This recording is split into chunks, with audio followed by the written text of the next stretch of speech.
Cerita kerja bersama Muhammad Nur Sandi, seorang pria yang bekerja sesuai dengan passionnya. Saat ia merasa nyaman dalam pekerjaannya, seringkali muncul kata tapi dalam benaknya.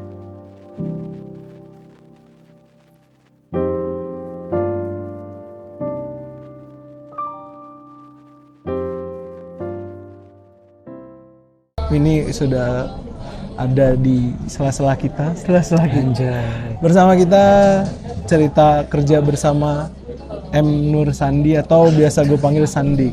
Sandik, apa kabar nih? Ya. Rekan kerja. Iya, rekan kerja.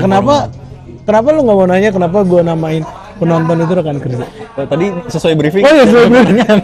Nggak, jadi makanya tadi gue ya betul. Gue ngejelasin aja kenapa rekan kerja. Mungkin kalau ada yang lupa, karena penonton gue adalah salah satu yang bekerja dengan gue. Secara nggak langsung dia membayar kuotanya untuk menonton gue. Jadi ya sama-sama feedbacknya ada gitu. Satu sama gitu. lain. Jadi ya mereka rekan kerja gue, lu pun juga teman dan rekan kerja gue. Itu juga teman-teman. Sebuah konsep ya. Betul. Nice idea. Oke. Dengan konsep memang. Iya, nanti ada yang datang lagi nih. Kita nggak ada yang tahu juga. Korek kamu. Terus gimana? Ya, seharian lu bekerja. Lu kerja di salah satu perusahaan bergerak di bidang apa? Perbankan. Iya. Oke, itu udah berapa lama lu di situ? Saat mau 2 tahun nih. Tahun ini 2 tahun. Oke, mau 2 tahun. Yes. Untuk karir pathnya, apakah lu sudah permanen atau mungkin under atau outsource atau gimana? Wah, untuk ditanya seperti itu gue kadang-kadang suka sedih ya. Kenapa? Nggak usah. Tidak usah seperti itu. Kadang-kadang soalnya karena nggak mungkin full time, karena di zaman setelah COVID itu kan jarang banget ya. Full time itu kan sangat langka ya. Iya. Udah jadi mitos banget anjir. Betul. Jadi ya gue outsource sih. Outsource. Yes. Pekerjaan lu ini, lu kan tadi perbankan. Apa lu sebagai tellernya atau apa? Gitu? Waduh, ya lulusan sastra Inggris biasanya perbankan ya kan? Betul ya, biasanya lulusan sastra Inggris entah jadi call center atau teller kan? Iya, frontliner. Iya, frontliner. Nah, gue CS, creative staff. Creative staff. Oke. Tapi ini ngomong-ngomong kerjaan lu pertama atau ada kedua? Ini kedua. Yang pertama, enggak, justru ketiga sih. Sampingan dimasukin. Sampingan enggak? Oh, jadi di sini yang perusahaan aja. Lu ambil perusahaan yang lu udah settle, yang lu udah tanda tangan kontrak. Jadi kalau magang sampingan atau nggak ada TTD kontrak di situ nggak usah diceritain. Berarti gue dua berarti. Nah, dua. Sebelumnya? Ini sesuai semua sama sastra Inggris ya.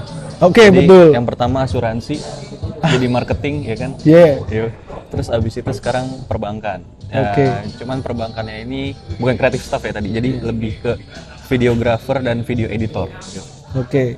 Ini udah sesuai dengan passion lu atau mungkin lu masih mau menggali lagi, mau cari tahu kayaknya ini bukan di bidang gue deh, gue harus cari lagi atau gimana? Nah itu sebenarnya ini udah cita-cita gue dari awal semenjak SMA ya.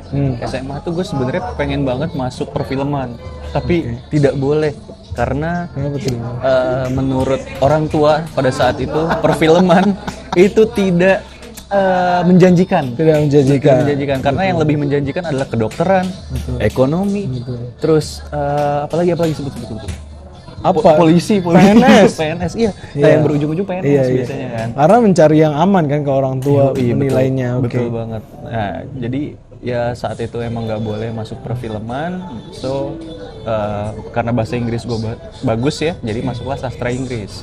Terus dari situ sebenarnya selama gue kuliah sastra Inggris pun gue belajar tentang sinematografi, terus foto juga, video, bahkan konten-konten creator gue waktu itu kalau misalnya rekan kerja masih ingat zaman 2015 sampai 17 itu masih bagus Indofitgram lagi ngetren-ngetrennya. Nah itu gue tertarik tuh ikut kayak gitu. Nah jadi untuk sekarang ya alhamdulillah pekerjaan gue sesuai sama passion gue. Tapi ya masih nyari-nyari lagi sih. Mungkin di end-nya entrepreneur mungkin. Entrepreneur iya sih kepikiran, tapi entrepreneur di bidang digital media lebih tepatnya. Digital media. Apa tuh? Kita untuk yang orang awam nih rekan kerja yang mungkin masih bertanya digital media atau digital agency itu sama nggak sih? Gue juga awam nih tentang hal-hal itu. Kalau digital media ya platformnya. Kalau digital agency itu agensinya. Oke. Lebih tepat ke orang-orangnya itu agensi. Oke, Nah, kalau oke. ini platformnya media. Oke, ini rumahnya gitu ya. Terus Yes, betul. agensinya ya pekerja-pekerjanya gitu. Betul, Oke, oke. iya, kayak gitu. Oke, lu kan bilang di sini udah 2 tahun atau lu udah 2 perusahaan nih. Udah 2 perusahaan, yang sebelumnya berapa tahun nih ngomong-ngomong? Dan tahun berapa? Kalau yang pertama yang asuransi itu 2019 awal, terus berakhir karena ya tidak sesuai, tidak Oh, sesuai oke. ini gue awas, tidak sesuai passion gue, Oke. dan gue kayak anjing, sorry, nggak apa-apa ya ngomong aja. Ntar dibunyiin. sorry. Nggak bawa. Anjrit, ini enggak gue banget gitu Oke. loh. Gue yakin gue bisa mengeksplor diri gue lebih. Terus juga gue yakin gue bisa bekerja dengan cara berkarya juga. Oke. Dan menjalankan dan bekerja sesuai passion gue juga. Dan ternyata alhamdulillah kesampaian 2019 nggak nyampe 2020. Terus 2020 Covid kan. Iya. Nah, gue baru masuk itu 2021. 2021 yang sekarang ini. Yes, sekarang. Oh, yang Ya, sekarang yang sampai perbankan. sekarang. Ada masalah nggak sih? Kita ngomongin soal dari awalnya dulu deh. Yes. Dari awal, dari proses rekrutmen yang perusahaan pertama sampai yang ini, ada kesulitan atau mungkin lu bisa sharing ke rekan kerja biar ya rekan kerja meskipun kita nggak nyebutin merek perusahaannya apa, ya biar ada gambaran nih, ini di asuransi kayak gini, di perbankan kayak gini. Oh, Itu proses masuknya ya, rekrutmennya gitu. Kita to the point aja deh ya. Oke. Kita nggak bisa, kita kalau misalnya bukan siapa-siapa itu agak susah kalau misalnya untuk masuk ke perusahaan yang oke lah gitu. Jadi intinya adalah ordal. Ini true story ya? Ini true story, oke. Sebenarnya orang dalam yang ada 2 cerita, ini gue dua-duanya tuh orang dalam, tapi Dua-duanya orang dalam. yang pertama ini orang dalamnya orang dalam banget karena dia termasuk direktur. Orang berpengaruh ya? Iya, orang berpengaruh. Yang di pertama nih, yang asuransi. Jadi nggak perlu dipertanyakan gimana caranya kok sastra Inggris bisa masuk ke asuransi, ya karena udah lu nurut aja anjir. Ini atas perintah gue gitu. Jadi ya udah gue masuk di situ.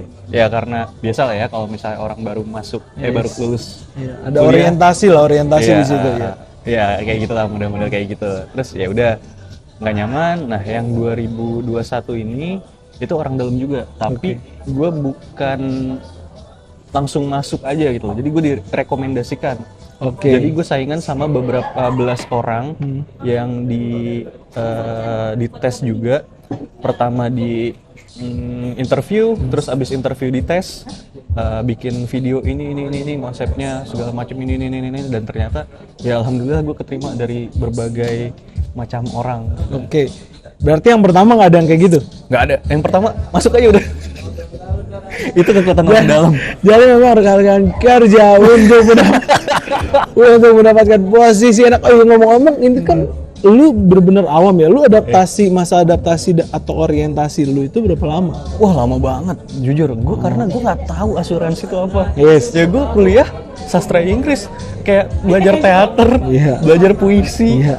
belajar translation. Nah sekarang tiba-tiba cara hitung premi aja gue nggak ngerti, terus juga ngitung klaim juga gue nggak ngerti, terus tiba-tiba gue disuruh, gue jadi marketing tuh, gue jadi pemasaran, gue disuruh ngejualin produk yang bahkan gue nggak tahu Produknya apa? Iya. Oke. Itu gue pernah kayak gitu. Jadi Oke. gue main asal nawarin, ini asuransinya dapat santunan nggak ya? Santunan teh apa gitu. Gue nggak tahu, itu gue pernah. Oh, jadi lu dilepas gitu aja? Lepas aja, iya. Jadi benar-benar nggak tahu ya konsep-konsep company itu kayaknya company apa sih perusahaan Belanda kali company. perusahaan-perusahaan besar itu kayaknya mereka emang terlalu sibuk buat ngejelasin produk-produk ke anak-anak barunya apa gimana, gue nggak ngerti sih, karena banyak juga temen-temen gue ceritanya kayak gitu. Oke.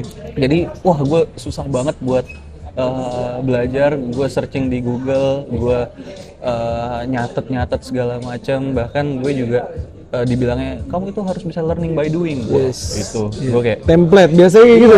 learning Ya, by kalau doing fresh aja, graduate Sandi. biasanya kayak gitu ya, betul.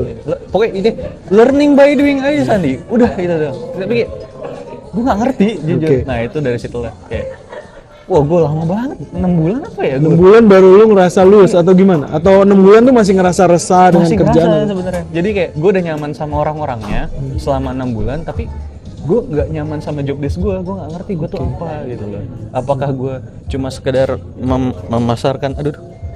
memasarkan produk saja, nyupirin atasan gue.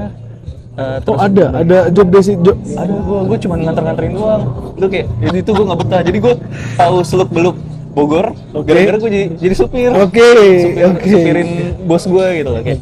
Kesini naik mobil kesini, wah macetnya minta ampun, pegal. Tapi ya itu pengalaman sih ya. Oke, terus lu pindah dari yang 2021 ini, yang sekarang ini, adaptasinya berapa lama? Karena kan lu bilang tadi di awal, ini udah lu banget lah ya, udah lu banget, apa yang lu cari, apa yang lu mau. Nah ini adaptasinya gimana nih? Wah ini kalau yang ini tuh lebih ke adaptasi ke bukan lingkungan ya, kayak pekerjaan kali. Job desk. Jadi ini agak-agak melenceng sih. Job desk gue kalau misalnya di kontrak itu sebagai videographer dan video editor. Yes. Tapi pas kenyataannya, pas gue nyampe sana, gue malah dijadiin art director sama team leader. Nah, udah gitu, yang challengingnya itu gue megang TikTok. Nah, gue nggak ngerti TikTok sama sekali. Belum ngerti sama sekali. Jadi nge-scroll aja jarang, bahkan bikin aja itu jarang. Nggak pernah bikin. Dulu bikin nggak pernah. Cuma ngeliat dulu kan apa ramai. Bowo ya kan. Nggak tahu Bowo. Gila si Bowo Fauzi kan? Iya bro. Jangan. Oke, berarti itu sering-sering terjadi sih rekan-rekan kerja juga mungkin merasakan job desk yang sudah ditandatangan seperti apa ternyata tidak sesuai di lapangannya. Lalu gimana? Apakah lu ngeluh langsung atau lu ya udahlah gue jalanin aja? Nah, gue kan orangnya lebih ke ya udah daripada ya elah ya. Ya betul. jadi ya udah hadapin aja karena bro, anjir gue dari 2020 sampai 2021 tuh setahun nganggur tuh nggak enak banget anjir. Setahun full? Iya, setahun full lebih, bahkan setahun setengah mungkin ya. Oh itu dari yang pertama lu sempat setahun ya karena pandemi? Setahun lebih ya. Lu merasa jadi beban keluarga seperti biasa. Coba kerjaan lu tidur, ngegame, terus juga sampai malam kan, malam siang. Iya, bahkan gue sampai ngerasain tuh kalau pas puasa setahun lebih. Gue puasa tuh melek sampai sahur, terus pas sahur abis sholat subuh tidur sampai sore. Itu gue pernah ngerasain tuh, anjir. Jadi mudorot puasa banget kan? Iya, sampah banget itu. Tapi nggak akan kerasa karena itu konteksnya pandemi kan. Maksudnya lu nggak akan ketemu sama orang-orang kayak tetangga-tetangga berisik yang kayak Sandi gimana nih kerjanya, Sandi gimana, nggak ada yang kayak gitu. Karena orang juga was-was kan sama pandemi. Apalagi gue kena covid kan sekali tuh pernah. Betul. Orang-orang kayak dia covid gitu. Padahal dia nggak kemana-mana. Iya, padahal gue kemana-mana. Gue nggak kemana-mana kena covid loh, ya udah. Kan ya udah. Sekarang sudah tidak. Sekarang udah kan ya. At least ada yang positif dari betul. At least ada yang positif, betul. Lu tadi ngomongin soal kerjaan yang sesuai passion nih. Tapi kalau dari sudut pandang lu, mungkin untuk orang-orang yang punya passion di luar sana, kerjaan idaman yang dari lu yang bisa gambarkan ke orang-orang tuh kayak gimana sih? Nih lo, kerjaan idaman sesuai dengan apa yang gua mau, apa yang gue inginkan. Kan tadi lu sempat singgung ini kerjaan yang gue mau tapi masih ada yang kurang. Iya. Nah, lengkapnya kayak gimana nih? Sebenarnya jatuhnya kayak lebih ke potensi diri lo sih. Jadi ketika lo mengenal diri lo sendiri, potensi lo apa di dunia ini gitu. Entah itu dari hobi atau kebiasaan kayak gitu ya, kayak lu bisa baca orang gitu biasanya kan, kayak itu HRD gitu kan, HRD gitu. Terus, nah gue kebetulan memang suka bikin cerita, suka ngelamun dan suka membayangkan sebuah cerita yang gue rasa bisa dijadiin video gitu loh, dijadikan video dan ternyata terpakai gitu. Kadang-kadang, jadi kalau misalnya gue ngide-ngide itu ya apa ya, otak gue mengobservasi segala macam kejadian yang ada di sini gitu loh. Kayak misalnya yang tadi nih, gue minum lemonnya terlalu asem gitu kan. Nah kita bisa bandingkin, minum lemon ini kayaknya gak enak banget. Terus tiba-tiba lu ngasih asem, pakai aja yang ini. Nah kayak gitu-gitu bisa. Model-model kayak gitu bisa. Jadi ternyata daya hayal gue tuh bisa dijadikan sebuah pekerjaan gitu loh. Oke. Dan ternyata ya makin kesini karena teknologi semakin berkembang ya ternyata semua orang butuh yang namanya videographer, Iya. video editor, Iya. bahkan Perkembangan content zaman lah ya. Iya. Iya. Dulu kan nggak ada ya, mana ada. Nggak ada kepikiran kayak Nggak gitu, ada. iya. Perbankan mana ada yang apa bikin model videographer, video editor karena sekarang semenjak COVID, semenjak ya pandemi Ya itu, digital lah ya. Iya. semua itu ada gitu loh. Jadi semua potensi itu bisa bisa Digali, dikembangkan lebih, iya. bisa dikembangkan, bisa digali dan ya bukan sekedar gue pengen jadi videographer karena gue suka bikin video gitu ya, semua orang bisa aja bikin video kan, kayak bapak-bapak bisa aja ngevideoin dia sama dia nggak diupload cuman kenang-kenangan aja. Itu kan hobi gue videoin orang gitu ya. Jadi nggak cuman sekedar itu, tapi lu bisa tahu potensi lu apa sih gitu. Gue bisa gini dan kayaknya gue cocok jadi content creator, videographer atau video editor. Nah bahkan gue nggak tahu, tadinya gue nggak bisa ngedit. Akhirnya gua Sama belajar. sekali? Nggak bisa sama sekali. Jadi ya gue harus mengembangkan diri gue gitu, dari yang bisa menghayal, bikin cerita, terus berakhir dengan produk, dan akhirnya gimana caranya gue Memasarkan. memasarkan Iya. itu. Dan setelah memasarkan gue akan merencanakan shortlist, maksudnya kayak shot angle-nya gimana, lensanya pakai apa, dan setelah itu kamera movement-nya seperti apa, kayak gitu-gitu. Tadi gue nggak tahu tuh kayak gitu. Jadi berawal dari gue mengenal potensi gue, ya akhirnya gue bisa nge-expand skill gue lebih lagi gitu. Soft skill gue nambah, hard skill gue nambah. Iya. Ya keren lah. Tapi kayak gitu aja masih ada yang kontra sama lu. Pasti kan? Orang tua atau orang terdekat ada yang kontra kan pasti. Ada, awal-awal tuh ada. Dan gue pun kadang-kadang berpikir juga kayak gue orang tua dulu deh ya. Orang tua tuh sebenarnya ya gimana sih dari sastra Inggris yang diharapkan masuk PNS, Kerja, iya betul. kedutaan besar, terus Kementerian Luar Negeri. Template lah ya. Karena orang-orang awam nih rekan-rekan kerja juga pasti mikirnya sastra Inggris. Sudah pasti jago berbahasa Inggris. Padahal tidak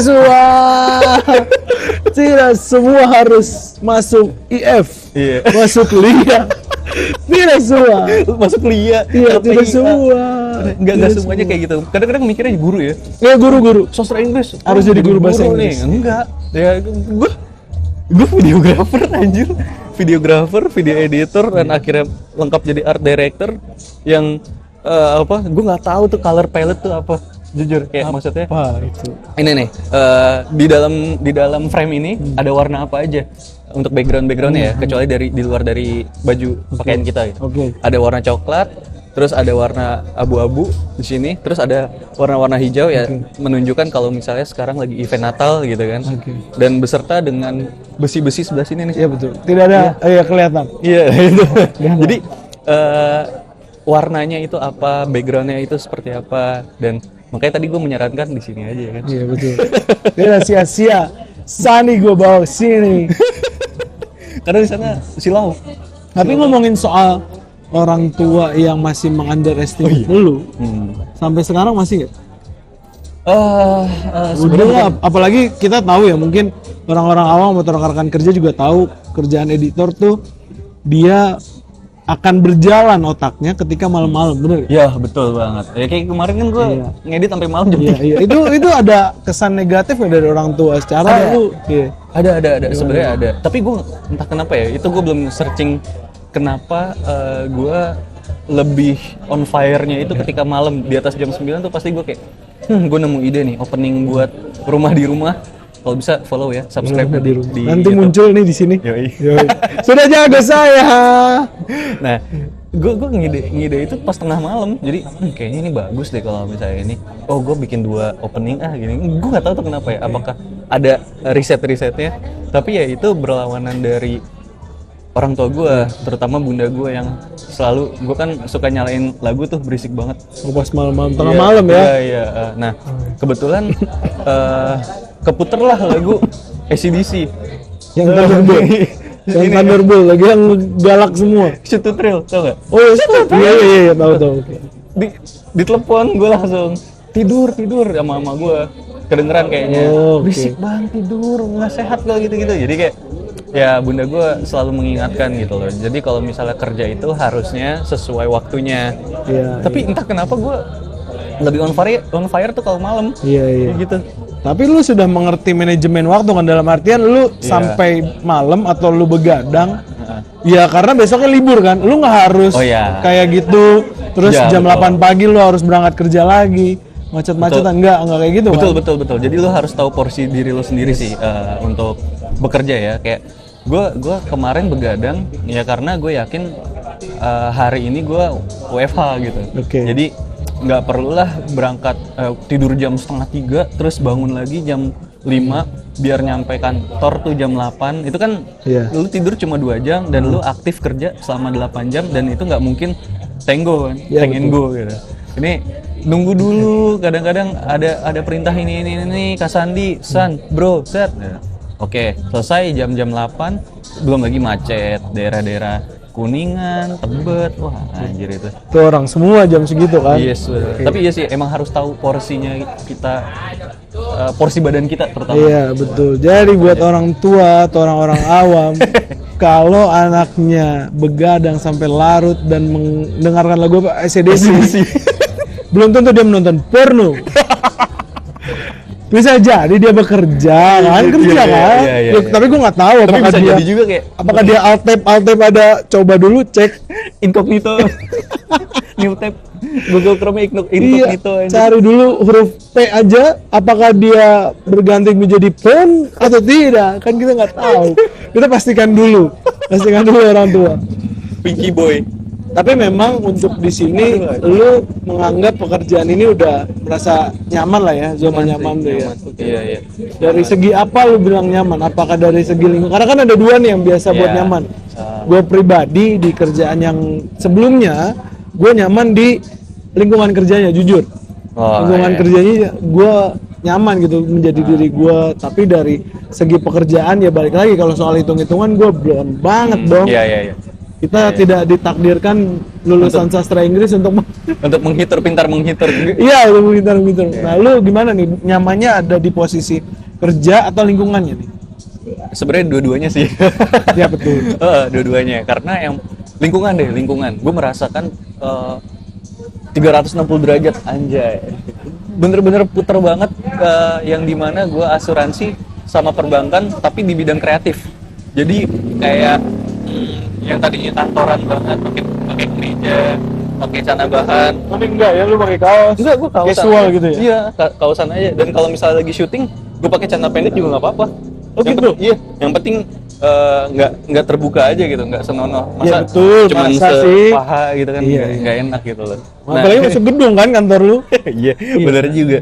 Itu lingkungannya itu enak dari pakaiannya, dari pola pikirnya anak-anak muda. Bahkan ada yang umur di atas kita nih, Oh, di ada atas yang di kita tuh, tapi mereka slow gitu loh. Oke. Bener-bener Ya profesional lah ya. Iya profesional, Iya. iya benar profesional. Yang kayak misalnya evaluasi tidak membawa-bawa permasalahan ini insight-nya. Iya. Ya karena ya itulah caranya untuk menjadi seseorang profesional ya menurut gue ya. Karena evaluasi itu nggak mungkin lama.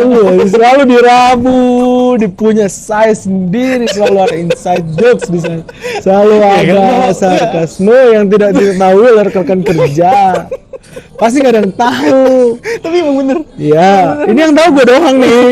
Karena baru dibahas. Tapi ya sudah, biarkan. Tapi emang aja. bener. Jadi ya gue pikir ketika meeting brainstorming, nah justru kita lebih lama brainstorming ketimbang evaluasi.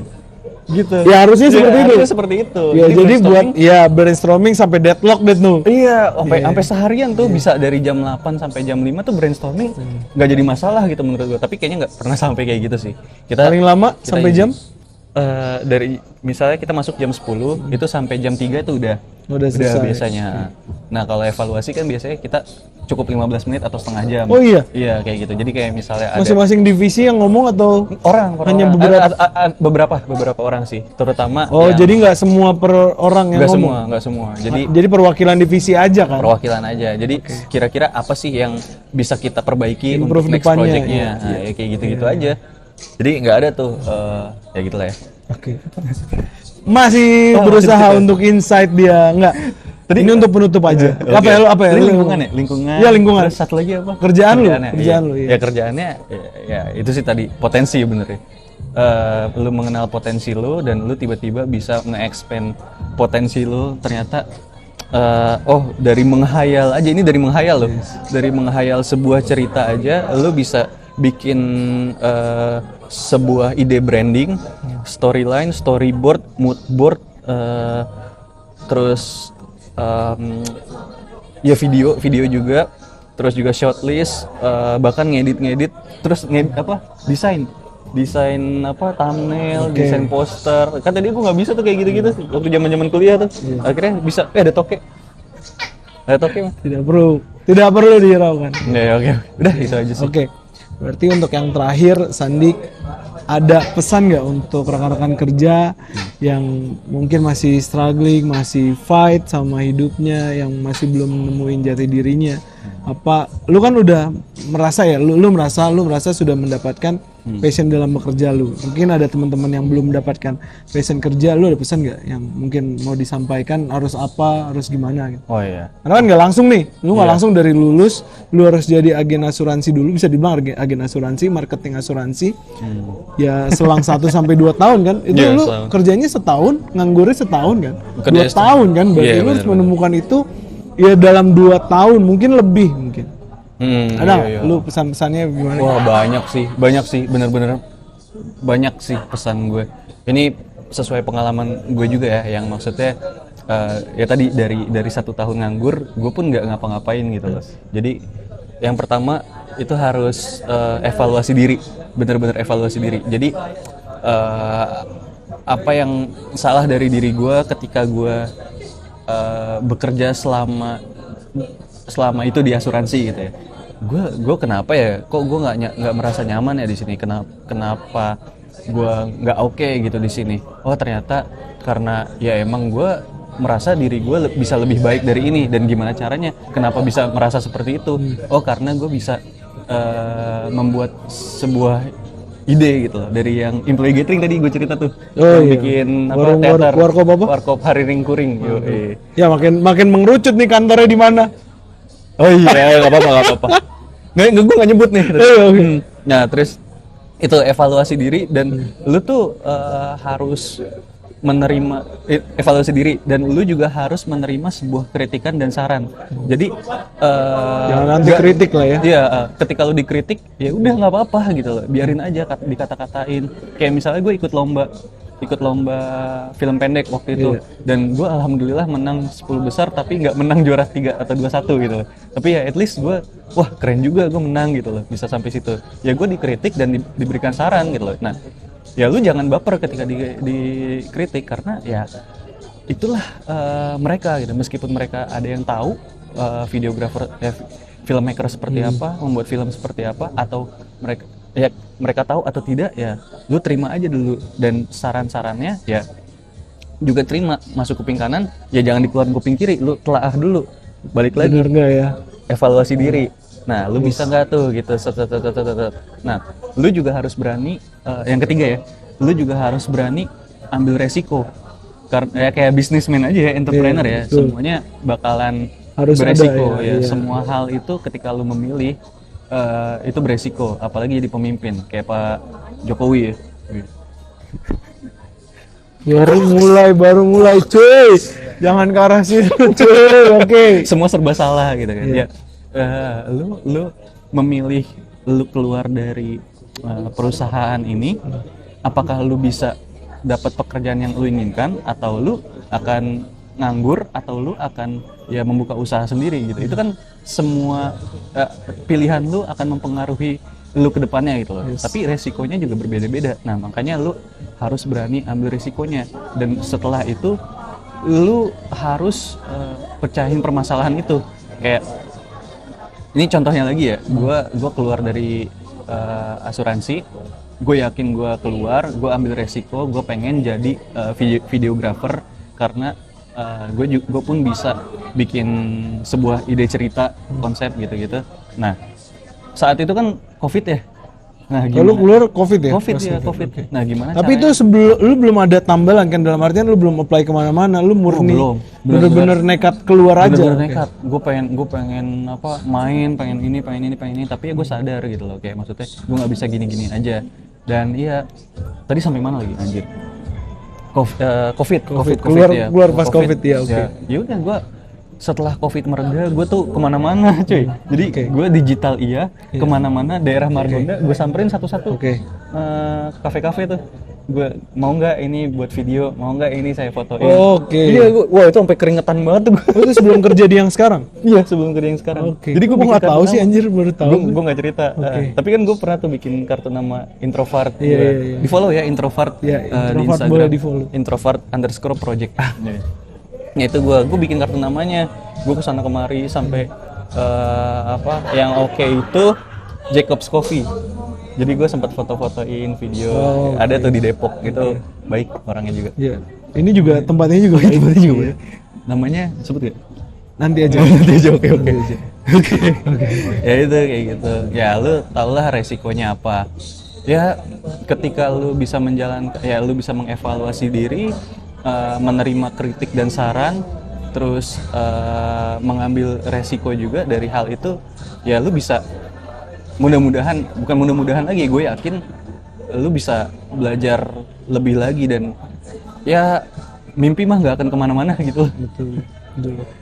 Betul, karena gue juga mau mengutip mungkin yang dimaksud Sandi adalah sebelum lu nggak mati juga sih, sebelum lu menua dan lu menyesal, ya ada baiknya lu hidup dengan mimpi dulu. Karena ketika lu tua, mimpi itu nggak mati. Ini Panji Pragiwaksono yang ngomong. Mimpi itu nggak mati, mimpi itu cuma tidur dan pingsan. Tapi mimpi itu akan bangkit di masa tua dalam bentuk penyesalan. Itu.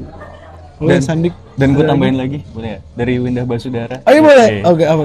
Jangan yang kata kasar kan? Tidak kan? Bocil kematian gitu kan? Enggak dong. Oke.